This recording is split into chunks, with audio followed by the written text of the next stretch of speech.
আর্থিক সহযোগিতা করবো প্রয়োজনে আপনাদের ছেলে মেয়েগুলোকে যাতে উচ্চশিক্ষায় শিক্ষিত হয়। মাথায় থাকবে তো মায়েরা? বাচ্চাদেরকে একটু ভালো করে দায়িত্ব নিয়ে আপনাদেরকে পড়াতে হবে, এটা কিন্তু দায়িত্ব নিতে হবে। এই দেখুন, এই এসআইআর টেসআইআর যতই ভয় খাচ্ছেন, কেন ভয় খাচ্ছেন খারাপ ভাবে নেবেন না, পড়াশোনা একটু কম থাকার জন্য। আমি ভয় পাইনি কেন, আমি লড়ে নেব।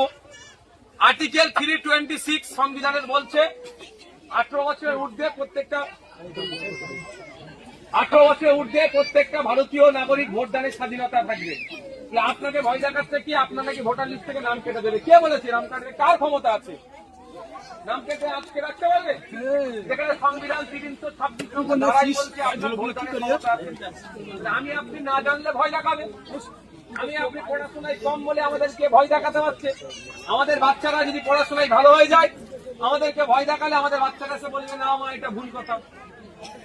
বুঝতে পারছেন? তার জন্য আমাদের ছেলেদেরকে পড়াতে হবে।